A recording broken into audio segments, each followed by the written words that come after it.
বাংলাদেশ ভারতে ইলিশ রপ্তানি বন্ধ করে দেওয়ায় দেশটি ইলিশের স্বাদ ভুলতে বসেছে। ইলিশ নিয়ে বেশি হাহাকার দেখা দিয়েছে দিল্লি ও পশ্চিমবঙ্গের মানুষদের মধ্যে।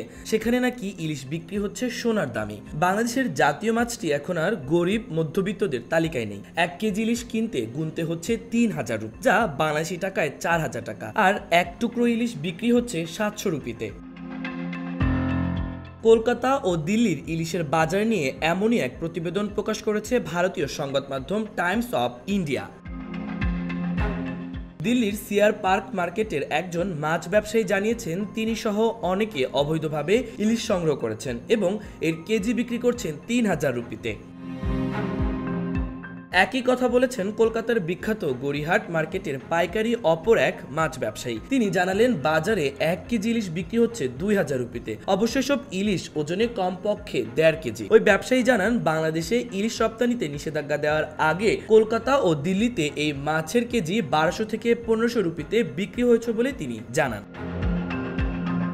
চেন্নাইয়ের আদিয়ারের বাংলাদেশি ইলিশের একমাত্র বিক্রেতা জেকে ফিশ স্টলের করিম ভাই চাহিদা বিবেচনায় স্টকে থাকা সব মাছ বের করেছেন। তিনি প্রতি সপ্তাহে বিক্রি করছেন 100 কেজি ইলিশ।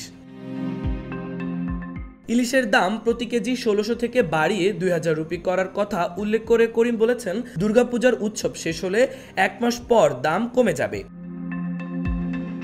বেঙ্গালুরুতে ভজহরি মান্নার কমরলাঙ্গা শাখার ম্যানেজার শান্তনু হালদার বলেন, আমরা 3টি সাইজের প্রতি প্লেটে 1 পিস ইলিশ করে সার্ভ করি। এর মধ্যে রয়েছে জাম্বো, সুপার জাম্বো এবং মিনি সাইজ, যার দাম যথাক্রমে 460, 505 এবং 275 রুপি।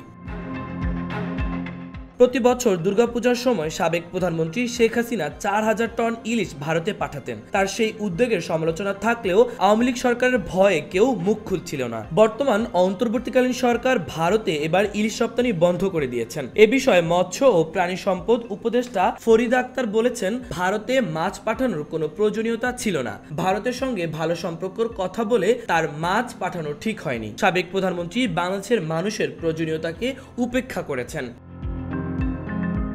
ভারতে ইলিশ রপ্তানি নিয়ে সম্প্রতি এই উপদেষ্টা সাংবাদিকদের বলেন, আমরা ক্ষমা চাচ্ছি, কিন্তু ভারতে কোনো ইলিশ পাঠাতে পারবো না। আমরা দেখেছি আমাদের দেশের মানুষ ইলিশ খেতে পারেন না, কারণ সব ভারতে পাঠানো হয়। যেগুলো থাকে সেগুলো অনেক দামে খেতে হয়। আমরাও দুর্গোৎসব পালন করি। মাহবুবুর রহমান ইমন, খবর সংযোগ।